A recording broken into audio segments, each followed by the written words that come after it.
जब मैं SRMS medical college में न्यूरो डिपार्टमेंट डेवलप किया और लकीली आज वहाँ MCH न्यूरो सर्जरी स्टार्ट हो गई है, न्यूरो सर्जरी की ट्रेनिंग होती, तो बीच बीच में मैं अपने घर आता था। वैसे तो बहुत कम आना होता था, लेकिन आप जानते हैं कि जब डॉक्टर्स घर आते हैं या किसी फंक्शन में आते हैं तो वो फंक्शन नहीं होता, वो उनका एक मिनी कैंप होता है। एग्जैक्टली तो वो बहुत सारे रिलेटिव्स आते हैं, सब अपनी प्रॉब्लम लेके पहुंच जाते हैं। तो अब जो न्यूरो से रिलेटेड सलाह हम दे करके निकल जाते थे।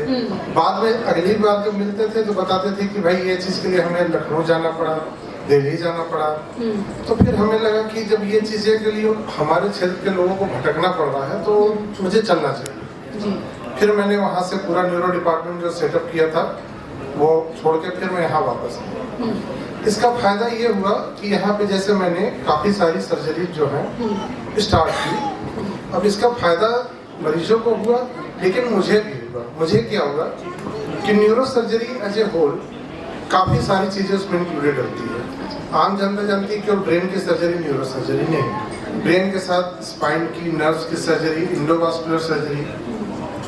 तो जब ये सब आप कॉम्प्रिहेंसिव सर्जरी करते हैं तो ये चीज़ें हमारी कुछ सोसाइटी जो रिकॉग्नाइज भी करती है। तो वर्ल्ड की जो सबसे बड़ी सोसाइटी है AANS, American association of neurological surgeon, तो उन्होंने इसको रिकॉग्नाइज किया क्योंकि मेरे पेपर्स कंटिन्यूसली पब्लिश हो रहे थे, कुछ सारे डाइवर्स फील्ड में मैं काम कर रहा था।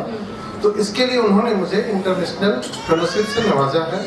और ये चीज़ें मैं बोलना चाहूँगा कि मैं अगर NCR को छोड़ दूँ तो पूरे उत्तर प्रदेश में मैं 5वां हूँ। International fellow of American association of neurological surgeon. अच्छा सर, न्यूरो रिलेटेड प्रॉब्लम्स बहुत कॉमन हो गई है आजकल। जिसको देखो वो कुछ ना कुछ ऐसे न्यूरो रिलेटेड प्रॉब्लम से जूझ रहा है। खास करके अगर सिर दर्द की बात की जाए, माइग्रेन की बात की जाए, ऐसे पेशेंट्स आपको तमाम मिल जाए। काफ़ी यंग एज में भी लोग अब इसके पेशेंट्स बनते जा रहे हैं। तो कोई ऐसा केस आपके पास आया है जो यंग रहा हो, मतलब आपको लगा हो कि कम एज में भी ये प्रॉब्लम हो रही है? क्योंकि अब तो हर कोई टेंस हो रहा है, हर किसी के पास टेंशन है, छोटे से लेकर बड़ों तक। तो कोई ऐसा बहुत कम है? बहुत कॉमन है, बहुत कॉमन। और सबसे बड़ा कारण है हमारी चेंजिंग लाइफ। बहुत ही रैपिडली जो डेवलपमेंट हुई उसकी वजह से पूरी लाइफस्टाइल बदल गई।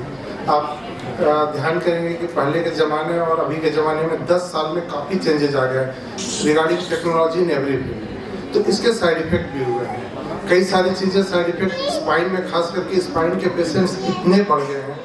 जो पहले हम स्पाइन के पेशेंट्स 50-60 ईयर पे हम ऑपरेट करते थे, और वो 20-25 ईयर्स पे हम वो पेशेंट्स ऑपरेट कर रहे हैं। वो इसलिए हो रहा है, आपको डेस्क जॉब है, बैठना है, सिस्टम पे काम करना है, 2 व्हीलर्स पे चलना है, ये सारी चीज़ें जो थी, प्लस बैड पोस्चर और साथ में डाइट, ये सारा मिला करके अल्टीमेटली ये सारी चीज़ें स्पाइन के दुश्मन हैं और ये यंग जनरेशन को पकड़ते जा रहे हैं। तो मैं ये बोलना भी चाहूँगा कि इन सब चीज़ों पे ध्यान देना चाहिए। मेरे अधिकतर कई बार मैं YouTube के माध्यम से, Facebook के माध्यम से, या जैसे कुछ जगह मुझे लेक्चर देने बुलाए जाते हैं कुछ जनरल फंक्शन में, जैसे रोटरी के प्रोग्राम में, तो मैं वहाँ इस सब चीज़ों पे विशेष जोर देता हूँ कि ये सब ऐसी चीज़ें हैं जो अगर हम नहीं ध्यान देंगे तो हमारे आने वाली पीढ़ियाँ जो हैं वो इससे क्रिपल हो जाएंगी। मतलब उससे ये परेशान रहेंगे, उनकी ये जो डिसेबिलिटी होती है ये वर्किंग आवर्स को अफेक्ट करेगी।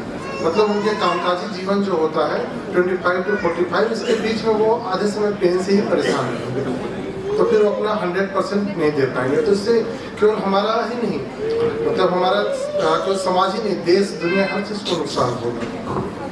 सर एक मेरा भी सवाल है।